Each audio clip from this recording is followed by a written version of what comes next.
Selamat siang, salam sejahtera bagi kita sekalian. Shalom, Om Swastiastu, Namo Buddhaya, salam kebajikan. Yang saya hormati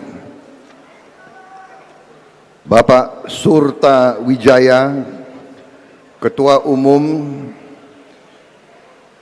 Asosiasi Pemerintah Desa seluruh Indonesia. Yang saya hormati Gubernur Jambi Bapak Al Haris, Sarjana Sosial MH selaku tuan rumah, beserta seluruh jajaran dari pemerintah daerah Jambi yang saya hormati. Bapak Toto Haryono, Ketua Bawaslu RI yang hadir, Mayor Jenderal TNI Hilman Hadi, Pangdam 2 Sriwijaya, Irjen Pol Rusdi Hartono, Kapolda Jambi yang saya hormati, Bapak Eko Prasetyo Purnomo Putro, Dirjen Pemerintah Desa Kemendagri yang saya hormati, para wali kota, bupati, seluruh provinsi Jambi yang saya hormati dan saya banggakan. Terutama yang saya hormati, yang saya cintai dan yang saya banggakan, para kepala desa, anggota APDESI yang hadir pada hari ini di acara yang penting ini, yaitu Rakernas APDESI tahun 2023. Hadir juga anggota DPR RI dari Jambi, Bapak Sultan Adil Hendra.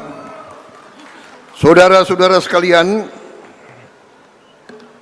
tentunya marilah kita tidak henti-hentinya memanjatkan puji syukur kehadirat Allah Subhanahu wa taala, Tuhan Maha Besar, Tuhan Maha Kuasa. Kita masih diberi kesehatan, diberi nafas, dapat bertatap muka pada siang hari ini. Hari ini saya berterima kasih atas kehormatan yang besar diberikan kepada saya bisa berbicara di hadapan saudara-saudara sekalian, para kepala desa dari seluruh Indonesia. Kepala desa adalah pemimpin terdekat dengan rakyat Indonesia. Berarti kalau saya bicara hari ini, bisa dikatakan saya bicara kepada seluruh rakyat Indonesia. Saudara-saudara sekalian, saya menerima undangan baru beberapa hari yang lalu, dan bersamaan pagi tadi ada upacara pelantikan perwira remaja dari polisi, dari kepolisian dan dari TNI, dilantik Presiden. Saya tadi hadir, begitu selesai langsung berangkat. Karena cuaca agak buruk, ya agak putar-putar sebentar, tapi akhirnya saya tiba di sini dan saya terima kasih saudara-saudara dengan sabar memberi waktu kepada saya. Saudara-saudara, saya diminta berbicara sedikit dengan tema membangun desa, menjaga bangsa. Saudara-saudara sekalian, APDESI bagi saya adalah kawan seperjuangan yang lama.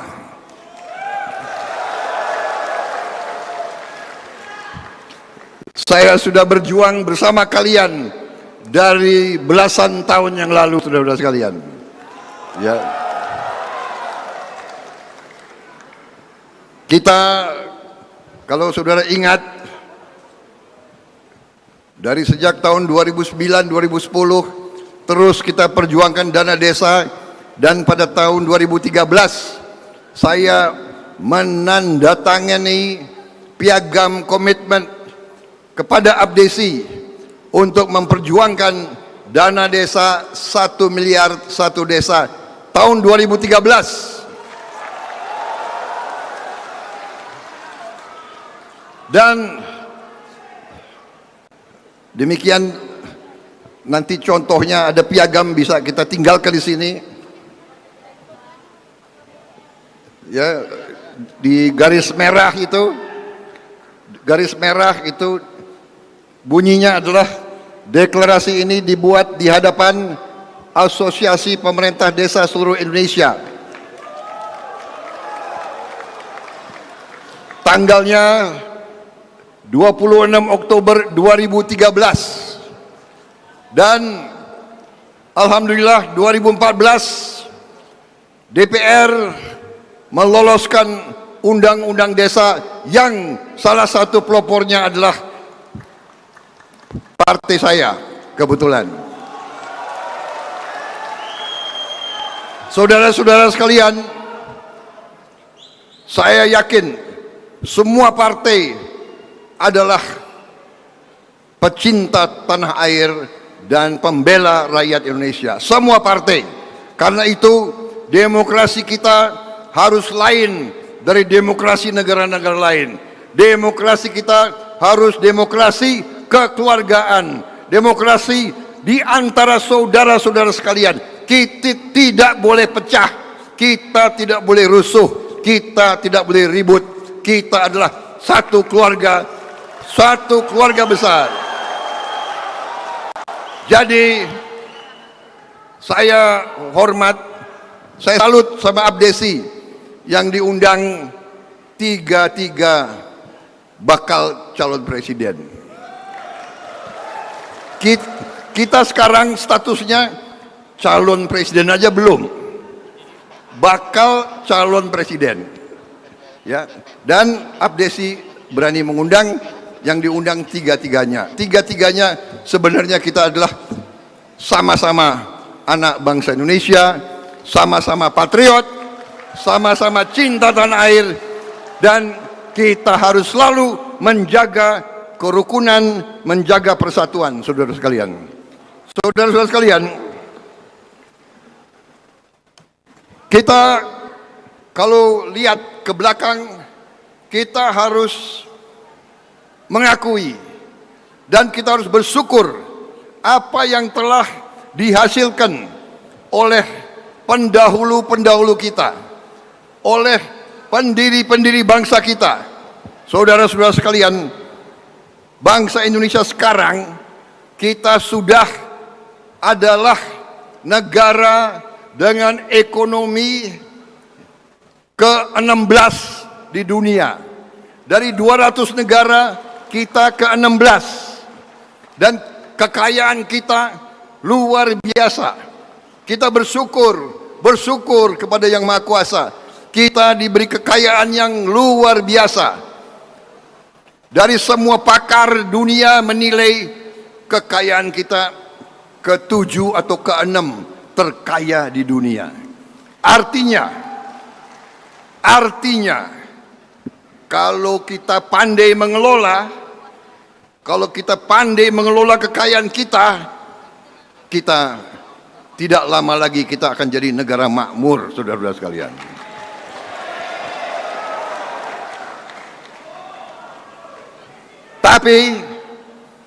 Tapi semua pakar dunia, semua ahli strategi, geopolitik, geoekonomi dunia mengatakan Indonesia pasti dalam waktu tidak lama lagi bangkit jadi negara hebat, negara makmur dengan syarat. Nah, syarat, dan ini bukan syarat karangan Prabowo, bukan. Saya ada kajian-kajiannya, saya pegang. Syaratnya sebetulnya sangat sederhana. Syaratnya adalah kata-kata mereka ini. Kata-kata mereka bukan kata. Syaratnya adalah kalau elit pemimpin-pemimpin Indonesia bisa rukun dan kerjasama, Indonesia bisa bangkrut.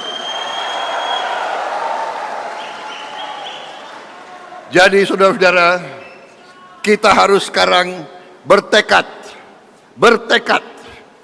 kita bersama-sama, semua unsur, semua komponen, semua elemen, ya ulama, ya pengusaha, ya guru, ya profesor, ya jenderal, ya kepolisian, jaksa, semua kita harus bertekad menjaga kerukunan bangsa, menjaga kesejukan, menjaga perdamaian, dan terutama kita harus bertekad kerjasama dengan semua. Siapapun harus kita ajak kerjasama. Jangan cari perbedaan, jangan cari pertengkaran. Saudara-saudara, ini sederhana tapi sulit untuk kita laksanakan karena kita manusia biasa. Dan sejarah ratusan tahun bangsa kita selalu berhasil diadu domba oleh negara-negara asing. Saudara-saudara sekalian, bukan kita ke negara mereka, ratusan tahun mereka ke kita. Ya Perancis, ya Spanyol, ya Portugis, ya Belanda, ya Inggris, ya Mongol, ya Jepang. Yang paling lama Belanda, udah datang nggak mau pulang-pulang.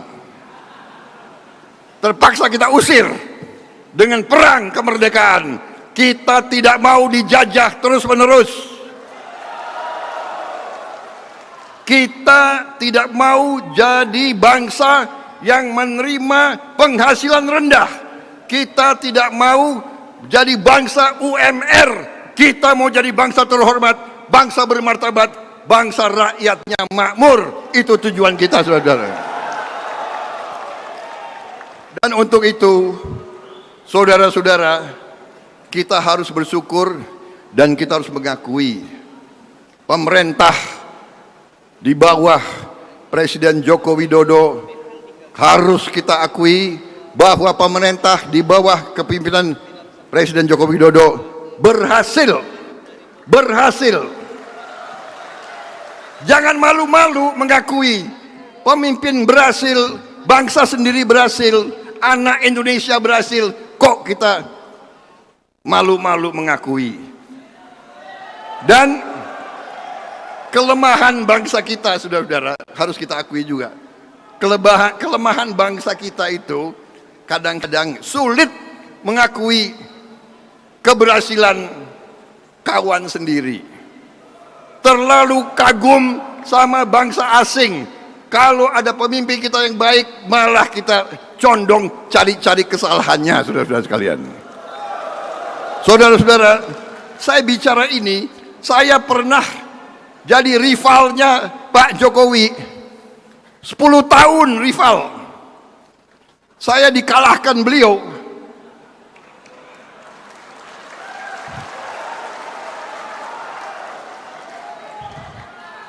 Kalian kira enak dikalahkan?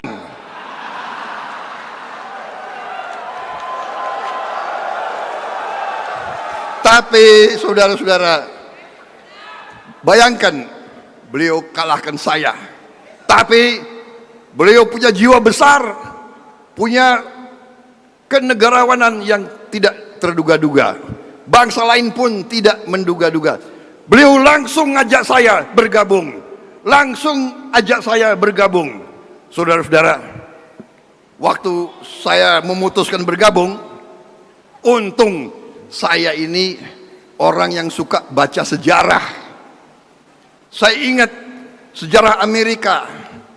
Abraham Lincoln, begitu dia menang, lawannya langsung diajak.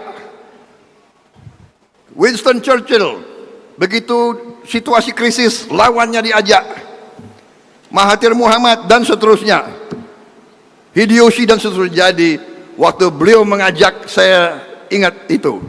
Ya, benar, tidak apa-apa saya kalah, tapi saya diajak berbakti kepada negara, saya nyatakan siap. Saya siap berbakti kepada negara dan bangsa.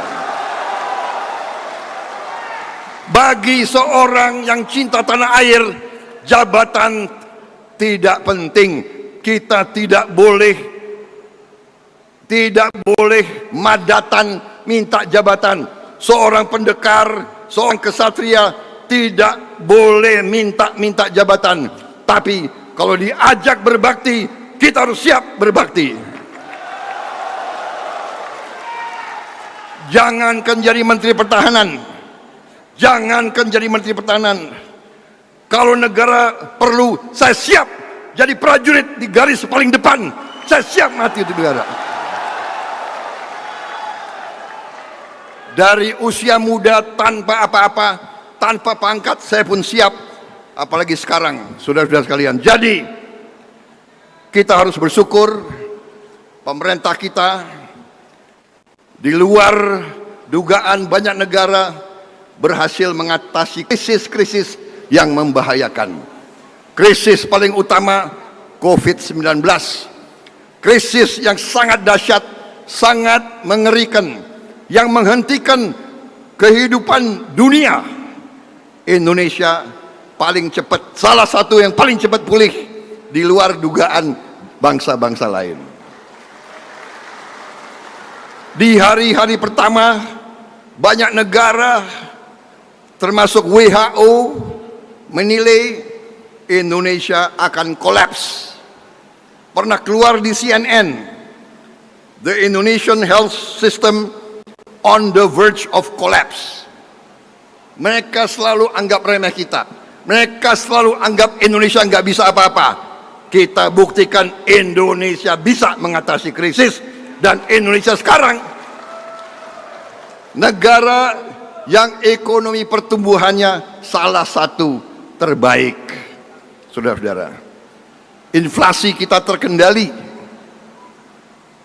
pertumbuhan di atas 5%. Berapa negara bisa seperti kita?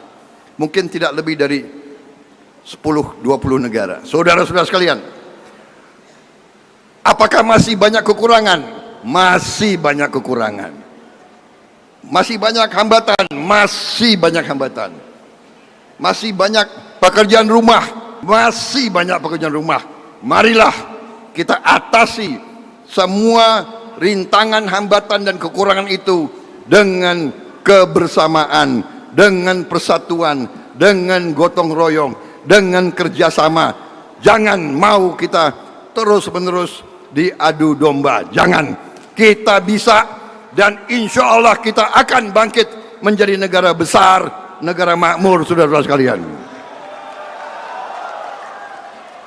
Saudara-saudara sekalian, kita tidak hanya mau jadi negara makmur, kita mau jadi negara yang adil dan makmur, saudara-saudara sekalian. Kekayaan bangsa harus dinikmati oleh seluruh rakyat Indonesia, saudara-saudara sekalian. Itulah perjuangan kita bersama. Saudara-saudara, kalian masih banyak ingat, ya, saya telah berjuang bersama kalian bukan tahun ini, bukan 5 tahun, belasan tahun yang lalu, dan kita sudah buktikan. Dan waktu itu saya pertama yang berkomitmen sama kalian memperjuangkan 1 miliar satu desa.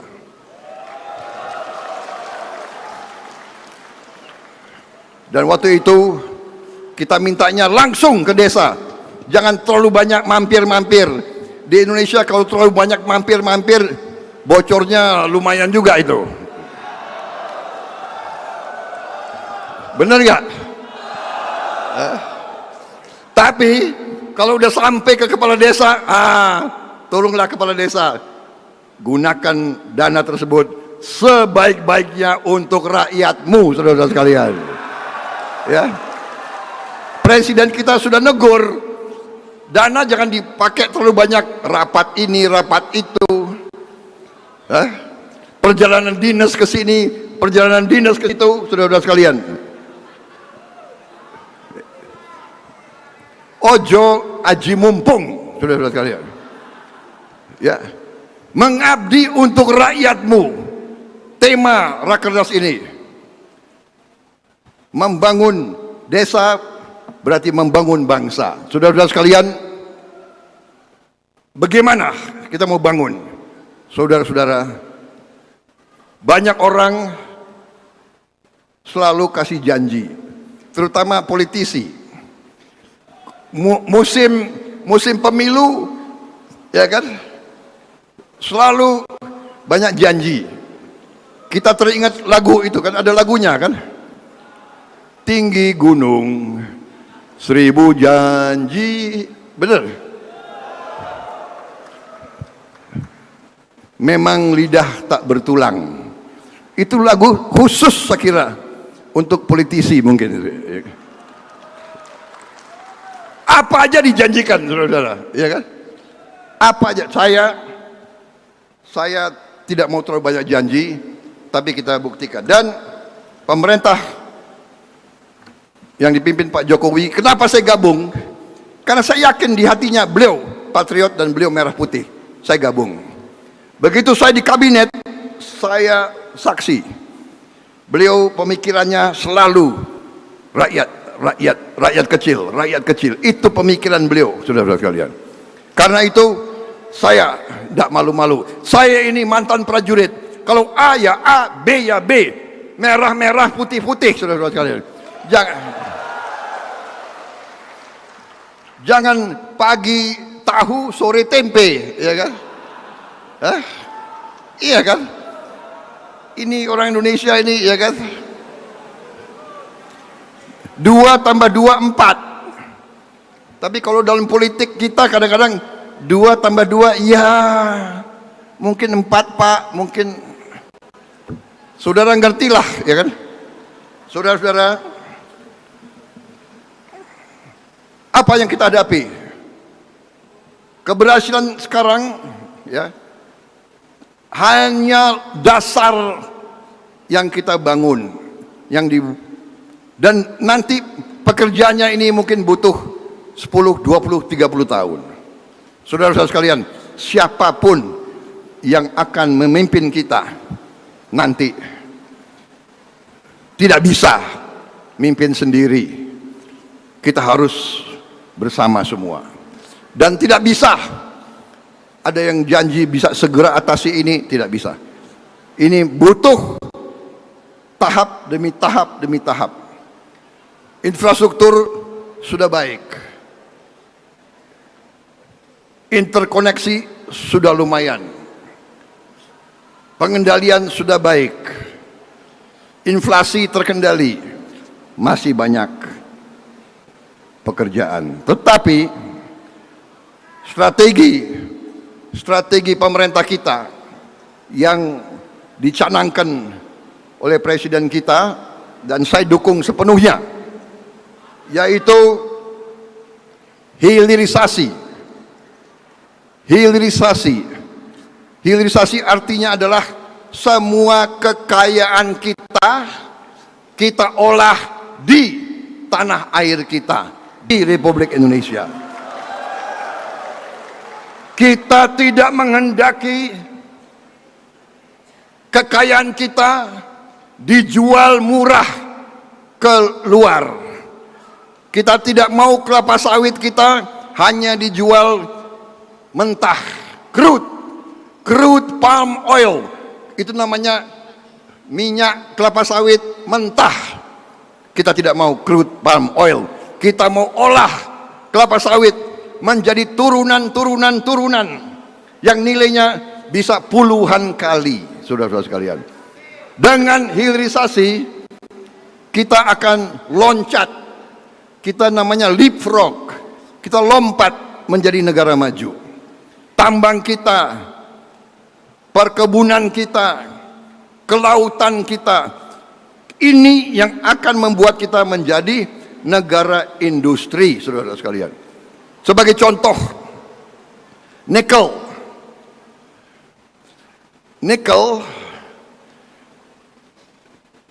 berapa tahun yang lalu, tahun 21, penghasilan kita hanya 1 miliar dolar, 15 triliun.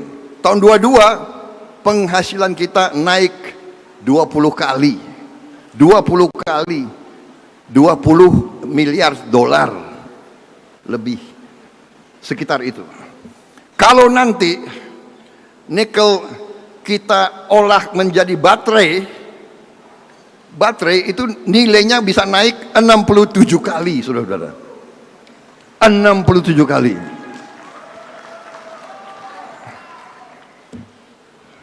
Karena itu Presiden menghentikan ekspor nikel.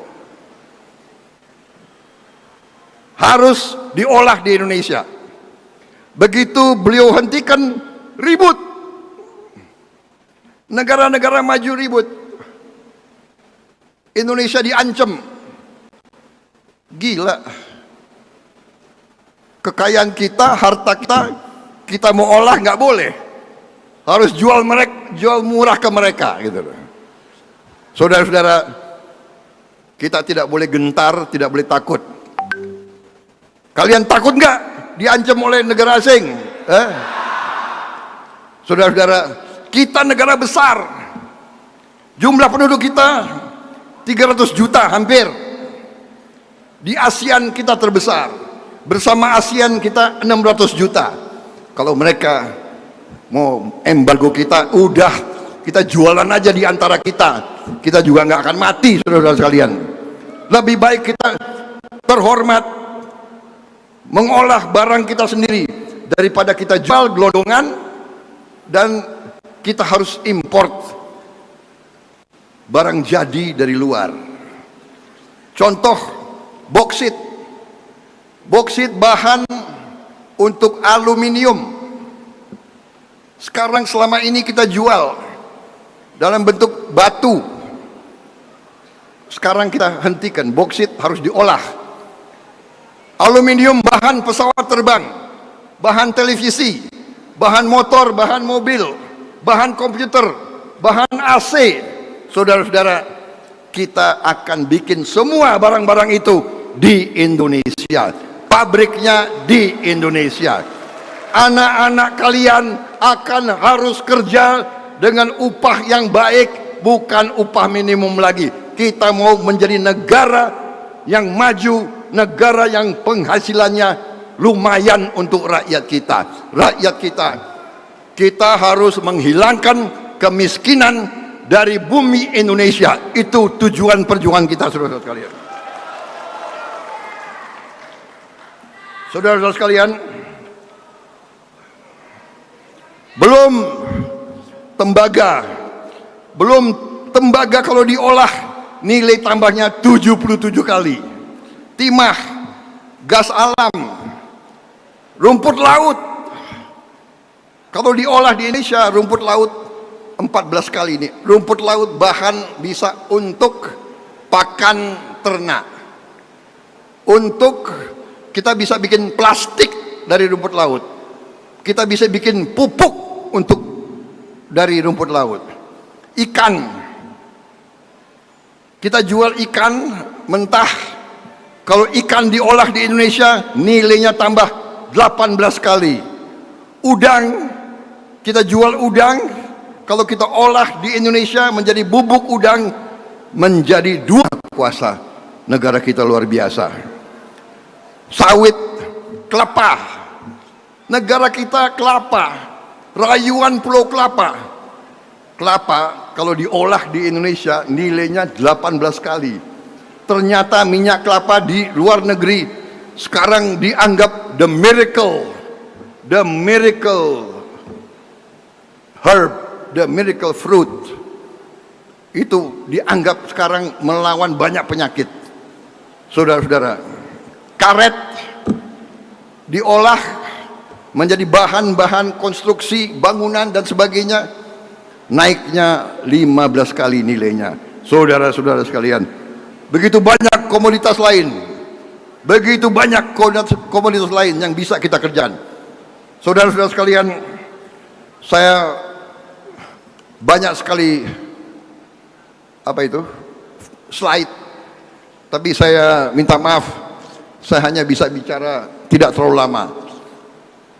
Saya maunya bicara 2 jam, tapi saudara banyak acara, saya pun ada acara lagi. Tapi lain kali saudara undang saya, tolong diacarakan dengan baik. Saya siap memberi paparan yang lebih lengkap kepada saudara-saudara sekalian.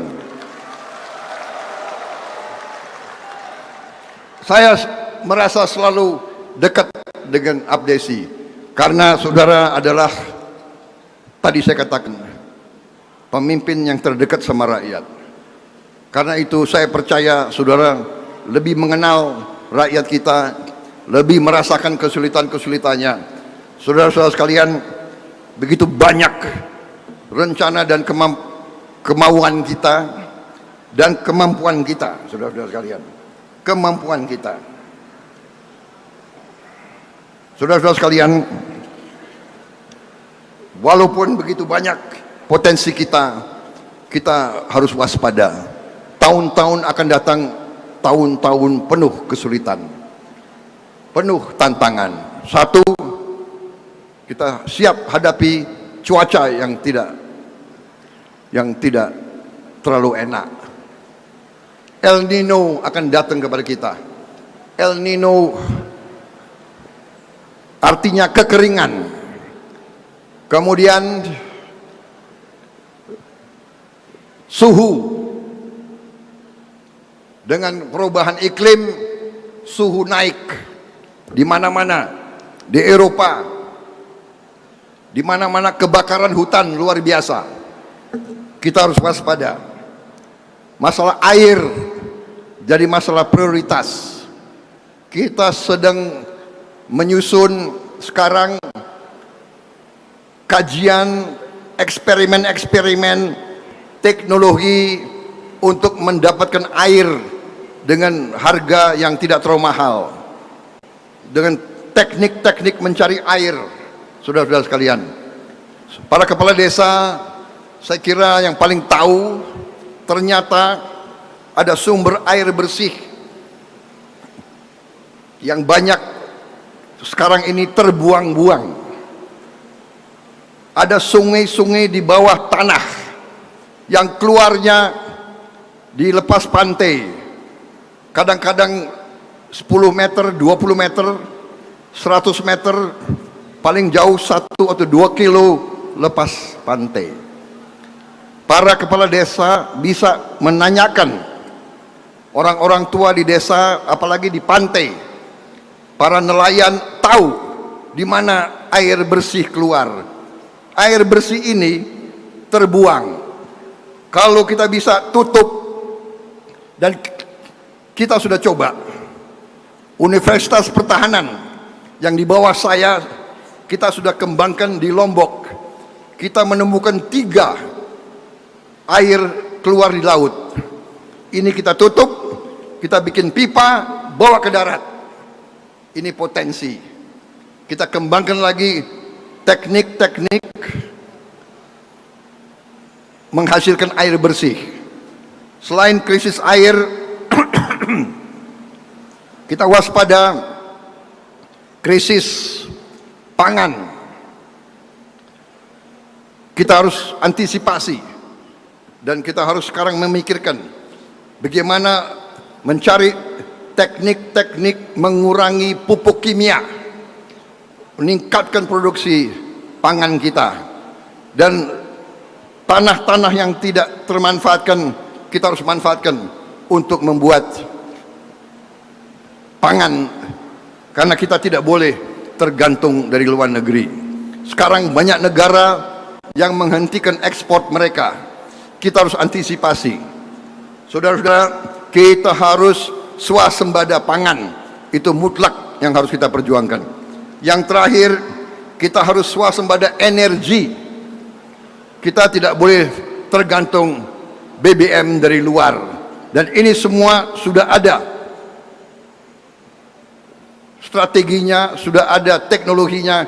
Kita sekarang sedang kembangkan, dan insya Allah tidak lama lagi kita akan swasembada energi, swasembada pangan, dan kita akan mengolah semua kekayaan kita di Republik Indonesia supaya rakyat kita bisa mendapat pekerjaan yang layak, anak-anak kita masa depannya cerah, dan kita menjadi bangsa yang maju. Kita tidak mau jadi bangsa yang begitu-begitu saja.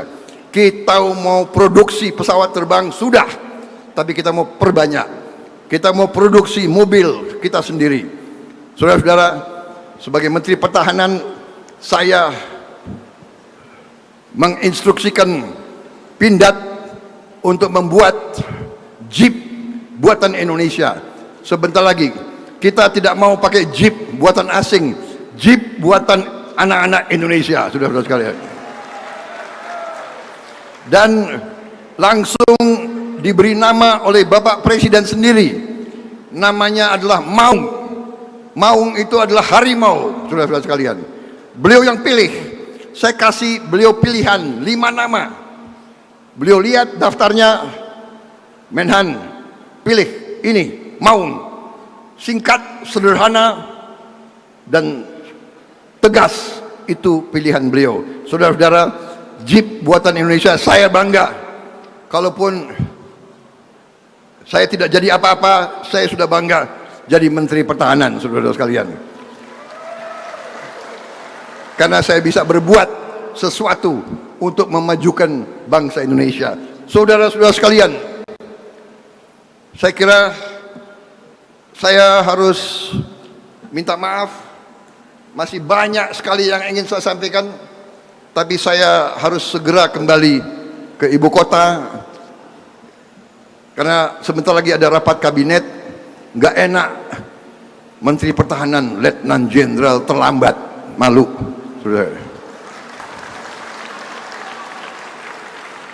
Kita di tentara kalau terlambat biasanya dihukum.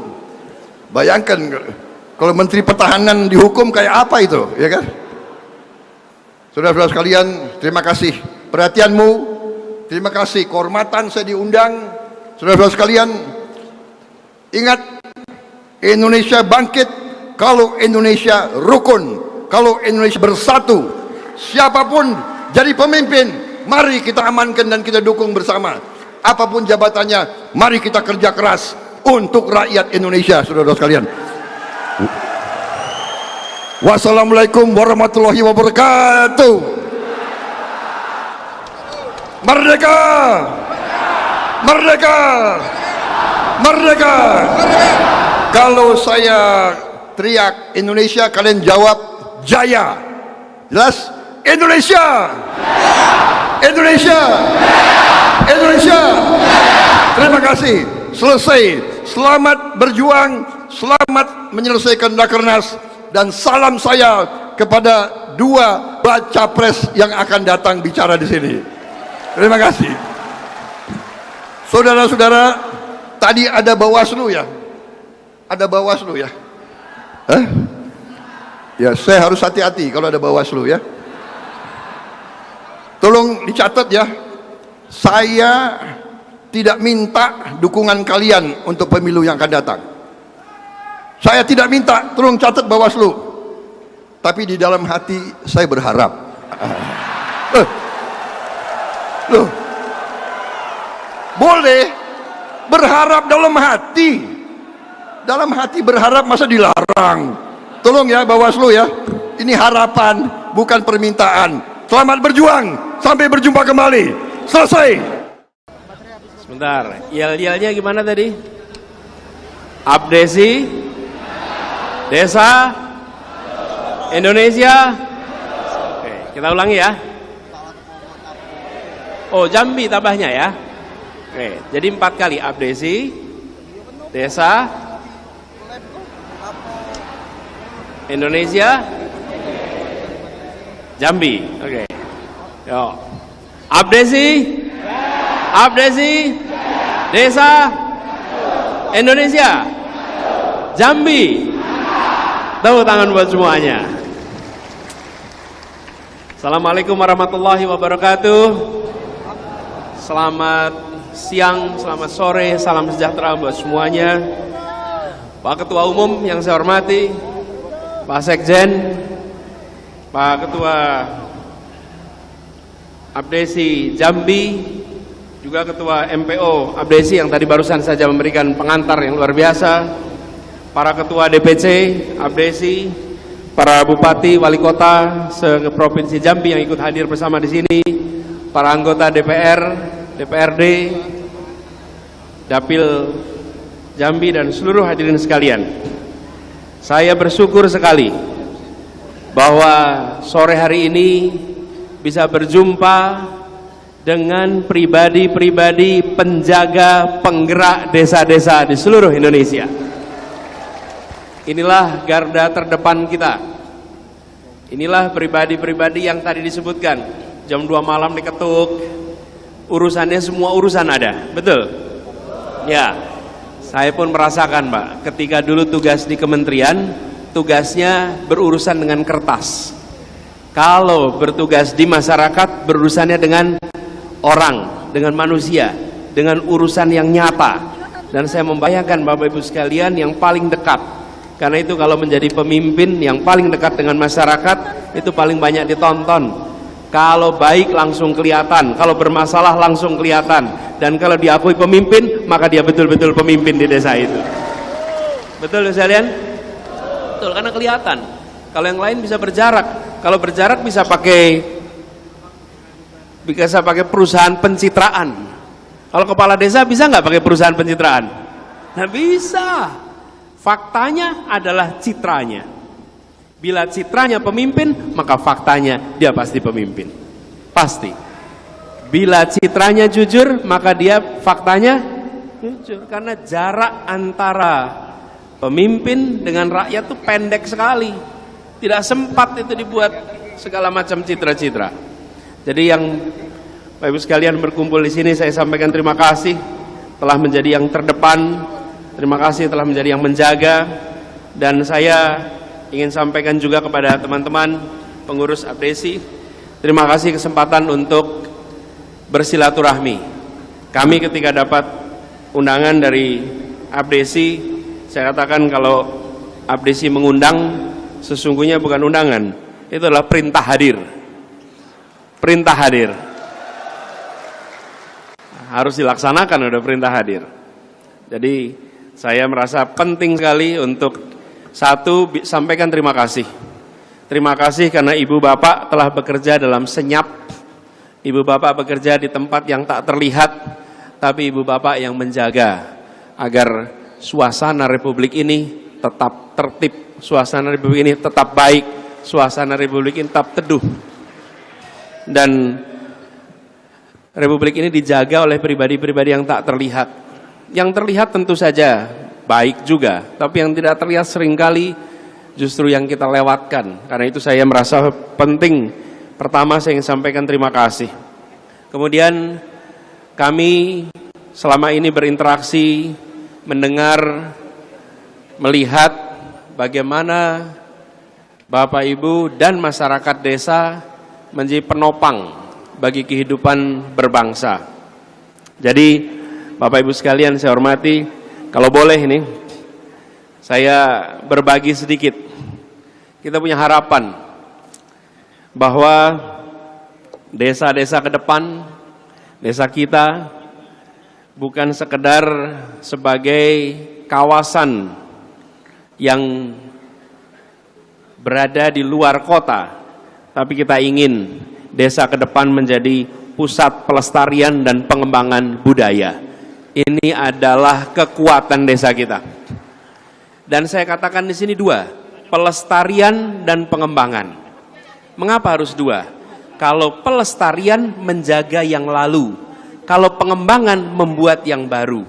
Jangan sampai budaya kita dianggap sebagai masa lalu dan tidak ada pengembangannya. Dilestarikan dan dikembangkan, tempatnya mana? Desa harus bisa menjadi tempat pelestarian dan pengembangan kebudayaan. Lalu kita tahu bahwa desa juga tempat sumber potensi alam dan lingkungan. Ini desa kita. Betapa kekayaan alam yang luar biasa, dan ketika kita bicara tentang kerusakan lingkungan hidup, kerusakan itu dimulai di kota atau di desa Bapak Ibu? Kok enggak? Kerusakan. Kalau kerusakan lingkungan di mana? Di kota. Yang banyak polusinya di kota atau di desa? Kota. Justru desa menjadi pertahanan lingkungan. Karena itu kita ke depan harus membuat desa-desa kita terus menjadi paru-paru Indonesia. Menjadi tempat hadirnya air-air yang bersih, udara-udara yang bersih. Di mana desa kita? Lalu lumbung pangan nasional. Kita tahu ini lumbung pangan nasional. Tidak usah dijelaskan, semua paham. Dan di desa pula kita menemukan bibit-bibit kepemimpinan. Semua ini Bapak sekalian yang ada di Republik ini kalau ditanya dulu di mana, minimal kakeknya dari desa. Minimal kakeknya dari desa. Betul tidak? Nah, tapi juga di desa kita punya banyak masalah Bapak Ibu. Kalau kita lihat nih, persentase kemiskinan secara nasional, persentase penduduk miskin ada 9%. 12% di desa, 7% di perkotaan. Ini tidak boleh diteruskan. Kita harus kurangi angka kemiskinan, dan di desa justru harus meningkat kesejahteraannya dan menurun angka kemiskinannya. Kunci untuk kita semua. Tapi juga yang tidak kalah penting, kebutuhan dasar. Pendidikan, kesehatan, air bersih, bahkan akses pada sanitasi semacam MCK dan fasilitas-fasilitas ini Bapak Ibu sekalian makin hari sudah menjadi makin kebutuhan. Karena itu kita melihat ke depan ketika membayangkan desa, maka harus membayangkan desa yang sehat. Tidak harus menjadi kota, tidak harus berubah dalam artian struktur lingkungannya, tetapi menjadi desa yang sehat, desa yang warganya merasakan kemajuan, kebahagiaan, dan basisnya tetap pedesaan. Tapi sebelum ke sana Bapak Ibu, teman-teman apresiasi yang saya hormati, saya ingin kasih gambaran sedikit perjalanan Indonesia. Bulan depan kita masuk ulang tahun Republik yang keberapa? 78. Kita 78 tahun sebagai Republik. Coba kita lihat potret desa kota 78 tahun. Ada gambarnya. Nah ini dia. Bapak Ibu, saat kita merdeka, penduduk Indonesia yang di perkotaan hanya 15%. 85% penduduk kita ada di desa. Diperkirakan pada tahun 2045 kita usia 100 tahun, maka di desa 30%, di kota 70%. Hari ini 57% penduduk di kota, 43% penduduk di desa. Ini ada angkanya Bapak sekalian. Jadi ketika kita menyaksikan jumlah penduduk desa berkurang, jumlah penduduk kota meningkat, grafik yang kanan menggambarkan juga nih, jumlah penduduk Indonesia tahun 61 itu 91 juta. Bapak Ibu lihat angkanya nih. Sekarang di 2023 udah 273. Kita meningkat jumlah penduduknya luar biasa. Di sisi lain, luas sawah kita masih stabil. Kelihatan bukan Bapak sekalian? Nih. Penduduk jumlahnya meningkat tinggi, Indonesianya, jumlah penduduk desanya menurun, lahan sawahnya rata. Melihat situasi seperti ini, kita tidak bisa mendiamkan desa berjuang sendirian. Karena kita, negara, harus melakukan intervensi, menyelamatkan agar desa tumbuh, berkembang, bertahan, dan bisa menjadi penopang. Bapak Ibu bayangkan, kalau penduduk kotanya meningkat, penduduk desa menurun, jumlah sawah menurun, ya menurun nih. Ketahanan pangan kita menjadi tantangan, dan lalu desa dibiarkan sendirian.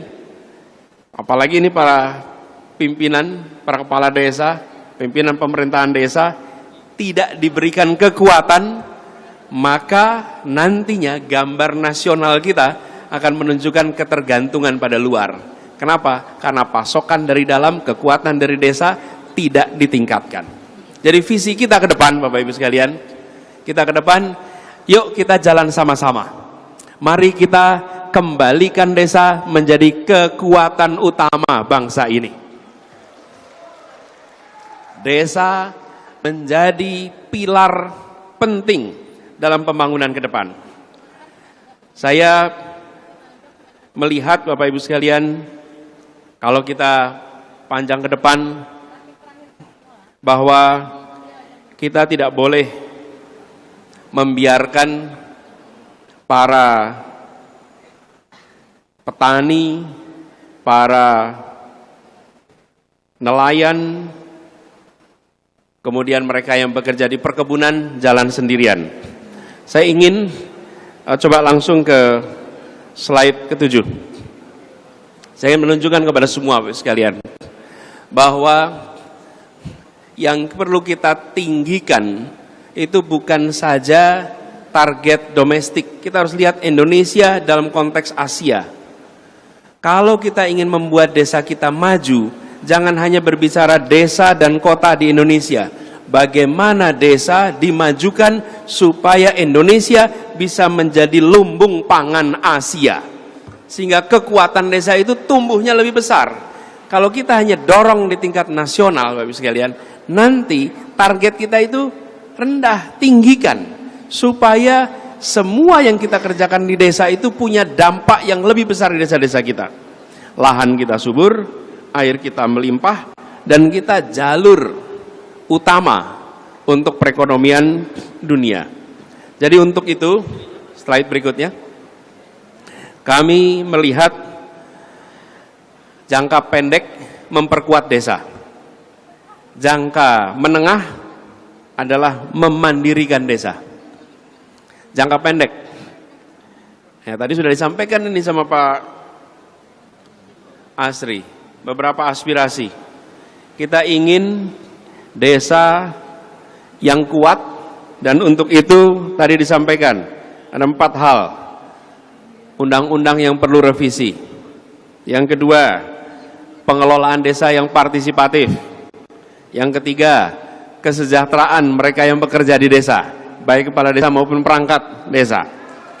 Yang keempat, dana desa yang ditingkatkan. Targetnya tadi katakan 10%. Bapak Ibu, kita harus mulai bekerja dengan cara begini. Apa yang dituju, lalu aturan apa yang dibutuhkan untuk mencapai itu. Jangan dibalik. Kalau kita bekerja sekedar untuk aturan, kita tidak tahu aturan ini untuk apa ya. Tujuan kita apa? Tujuan kita desa yang bisa kuat, desa yang bisa maju, nantinya menjadi mandiri. Dan kalau itu dilakukan, maka bila itu diperlukan revisi, maka lakukan revisi. Bila itu dilakukan partisipasi, lakukan partisipasi. Karena ini yang perlu dikerjakan. Saya kalau boleh komentar sedikit terkait dengan partisipasi dan revisi. Slide-nya boleh dimatikan aja.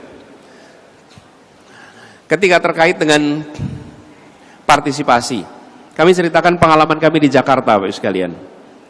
Ketika kita mengelola kampung-kampung di Jakarta, kita merasakan program pemerintah itu banyak yang tidak sesuai dengan kebutuhan di lapangan. Atau cara melaksanakannya tidak sesuai di lapangan. Betul? Jadi kita di Jakarta mengubah pengadaan barang itu ada tipe 1, tipe 2, tipe 3, tipe 4. Tipe 1 dikerjakan oleh dinas, tipe 2 dengan tender, ada kontraktor, tipe 3, tipe 4 dengan masyarakat. Betul ya Bapak sekalian? Nah, apa yang kami lakukan? Di Jakarta menjadi provinsi pertama yang mengerjakan proyek-proyek itu dengan tipe 3. Apa artinya?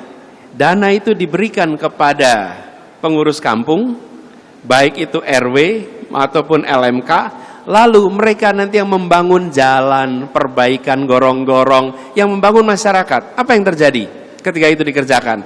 Kualitas pekerjaan jauh lebih baik karena rasa memiliki ada pada warga yang mengerjakan di sana. Tapi kalau itu dikerjakan oleh kontraktor saja, apa yang terjadi? Warganya cuma nonton di situ. Mohon maaf perjalanan Anda terganggu. Lalu orang mengerjakan di situ. Silahkan dikerjakan, mudah-mudahan hasilnya bagus. Tapi begitu diserahkan, apa yang terjadi? Justru dibangun sesuai kebutuhan. Dan kami mengerjakan itu di ratusan kampung di Jakarta. Jakarta menjadi provinsi pertama yang mengerjakan itu dengan pengadaan tipe 3, tipe 4. Siapa yang repot kalau ini? Yang enggan adalah birokrasi. Birokrasi kepengennya tipe 1, tipe 2, simple, laporannya gampang, auditnya mudah. Tapi kalau yang tipe 3, tipe 4 melibatkan masyarakat, nanti kalau diperiksa lebih rumit. Saya katakan ini bukan soal rumit atau tidak, ini soal rakyat merasakan manfaat lebih banyak atau lebih sedikit. Di pemerintahan, ya kita harus siap untuk kerja lebih rumit.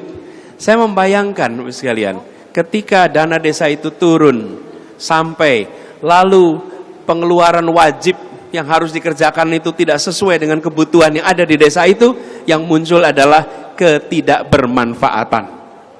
Betul? Jadi saya melihat ini harus diubah. Dan artinya kita harus bergerak. Jangan sampai satu sisi kaku diatur semuanya dari pusat, di sisi lain liberal bebas tanpa aturan. Kita harus membuat di mana ini bisa dipertanggungjawabkan, dan saya percaya para kepala desa memiliki kemampuan untuk membangun musyawarah, mengawasi bersama agar dana desa itu dipakai sebaik-baiknya bagi warga di desanya. Jadi kami melihat ini menjadi penting. Kalau boleh pasang lagi slide ke-8. Jadi dalam jangka pendek Bapak Ibu sekalian, saya merespon apa yang disampaikan tadi, gaji perangkat desa yang rendah, birokrasi dana desa yang rumit, bahkan tantangan kriminalisasi. Benar tidak dialami tantangan kriminalisasi? Ini yang dialami desa-desa sekarang. Karena itu ke depan, ya, nah, nanti pas tanya jawab aja diomongin, gak kedengeran sekarang. Jadi saya melihat ke depan, next slide. Langkah-langkahnya pertama adalah peningkatan, slide 9, peningkatan dana desa. Ini yang menjadi kunci. Insya Allah ini kita akan seriusi peningkatan dana desa seperti yang sudah disampaikan. Kemudian yang kedua adalah otoritas belanja yang sesuai dengan kebutuhan. Jadi kewenangan harus dibikin sistemnya. Kita ini memang juga tidak boleh tanpa kendali. Dikendalikan 100% tidak sesuai kebutuhan, karena semua desa dianggap seragam. Betul tidak Bapak sekalian? Ada tidak yang seragam di seluruh desa? Ada. Seragamnya desa adalah beragam. Beragam, nah mungkin sama. Kebutuhannya beragam. Dibuat sesuai kebutuhan, dibuat sistemnya sehingga satu sisi otoritas didelegasikan, pengeluaran disesuaikan, sisi lain tata kelola pemerintahan dijalankan dengan baik dan benar, sehingga aparatur yang terlibat, aparatur desa, terlindung dari potensi kriminalisasi, yang saya rasa hari ini menjadi salah satu masalah yang besar di desa-desa di seluruh Indonesia. Kemudian yang tidak kalah penting Bapak sekalian adalah pendampingan yang profesional. Jangan pendampingan ini sekedar pasang orang begitu saja, titipan-titipan dari kanan kiri, sudah cukup. Desa membutuhkan pendamping yang benar-benar mengerti dan benar-benar bisa membantu, sehingga teman-teman para kepala desa punya partner yang baik. Nah, untuk itu coba slide 11. Untuk itu Bapak sekalian, kami tidak ingin proses kebijakan itu top down saja. Itu gagasannya. Gagasan besarnya apa? Kita ingin desa yang kuat, desa yang mandiri. Ini besarnya nih. Untuk itu kita harus lakukan beberapa perubahan. Apa aspek yang harus dirubah? Jangan sampai perubahan itu top down saja. Karena yang tahu masalah sesungguhnya siapa? Yang tahu masalah sesungguhnya adalah Bapak Ibu sekalian dari lapangan. Karena itu saya mengajak kepada teman-teman di Abdesi, 4 hal kami ingin rumuskan sama-sama. Dari apa yang terjadi sekarang, nomor satu, apa yang harus diteruskan dari yang ada sekarang? Apa yang harus diteruskan? Perubahan itu tidak hanya menghentikan semua, perubahan itu adalah juga bicara apa yang harus kita tingkatkan. Yang kedua, apa yang harus dikoreksi dari yang ada sekarang? Yang ketiga, apa yang harus dihentikan dari yang ada sekarang? Dan yang keempat, apa hal baru yang harus kita buat? Saya mengajak Abdesi untuk menyusun ini sama-sama sehingga kebijakan yang dihasilkan adalah kebijakan yang sesuai dengan kondisi di lapangan. Kalau tidak, kita membuang waktu Bapak Ibu sekalian. Uang APBN kita dikeluarkan, sementara hasil yang didapat tidak sesuai harapan. Karena sinkron ini semua. Apa yang menjadi kebutuhan? Itu sebabnya 4 ini penting. Apa yang ditingkatkan, apa yang dikoreksi, apa yang dihentikan, dan apa yang harus dibuat baru supaya desa kita bisa mencapai yang kita harapkan. Jadi Bapak Ibu sekalian, kami tidak ingin menempatkan desa itu semata-mata sebagai sebuah kawasan penopang kota, bukan. Desa adalah kawasan yang mandiri, yang hidup sejahtera, yang punya masa depan, dan ini adalah target yang harus didorong oleh Republik kita. Jadi gelora pidato membuat kita bersemangat, tapi ketika sampai ke kampung, sampai ke desa kita dihadapkan dengan kenyataan. Mana perubahannya, mana faktanya, itu yang kita ingin bawa sama-sama. Kenyataan, fakta, perubahan lewat 4 hal yang tadi saya sampaikan. Jadi harapannya ke depan, di slide terakhir, kita akan yakin bahwa Indonesia maju itu baik desa maupun kota. Dan kalau desanya mandiri, negaranya bisa maju, warganya sejahtera, inilah yang kita harapkan sama-sama. Kita berkeinginan agar siapapun lahir di Indonesia, baik itu di kota atau di desa, dia punya kesempatan masa depan yang baik. Dia punya kesempatan untuk terlindungi dengan baik, kesempatan untuk tercerdaskan dengan baik, kesempatan untuk mendapatkan kesempatan yang sama, kesetaraan untuk masa depan yang baik. Ibu bapak sekalian saya hormati, para anggota Abdesi, izinkan saya mengakhiri paparan awal ini dengan menyampaikan kepada semua bahwa gagasan perubahan yang kita bawa adalah untuk menghadirkan rasa keadilan. Kenapa? Karena ketimpangan yang ada sudah terlalu jauh. Ketimpangan antara kota dengan desa, ketimpangan antara pulau satu dengan pulau yang lainnya, ketimpangan antara komponen masyarakat satu dengan komponen masyarakat lain. Ketimpangan ini tidak boleh dibiarkan terus-menerus. Tidak bisa kita membangun persatuan dalam ketimpangan. Coba Bapak Ibu sekalian, bisakah Bapak Ibu di desa membuat persatuan dalam ketimpangan? Bisa tidak? Bisa. Persatuan itu harus dibuat di dalam perasaan keadilan. Keadilanlah yang menghasilkan persatuan. Tidak mungkin kita bisa menjaga persatuan, menjaga keutuhan Republik kalau ketimpangan ini dibiarkan. Dan kenyataannya hari ini kita ada ketimpangan. Inilah yang akan kita bereskan sama-sama, dan kami mengajak untuk bekerja bersama. Kami sangat terbuka. Tadi saya sampaikan ada 4 hal nih catatan.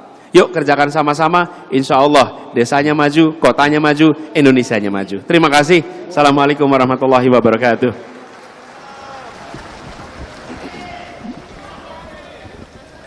Nah, tadi ditanya, Pak Anies bersedia dialog tidak? Bersedia, tentu. Justru inilah kesempatan kita mendengar. Saya datang ke sini bukan cuma mau ceramah, saya datang ke sini ingin dengar apa yang menjadi aspirasi dari masyarakat di sini. Iya. Kalau cuma ceramah kita bikin rekaman saja dari sana, betul tidak? Yang tidak bisa tergantikan adalah telinga kita mendengar apa yang menjadi aspirasi dari Bapak Ibu sekalian. Oke, saya mau dengarkan. Pak Asri, silakan Pak Asri. Oke.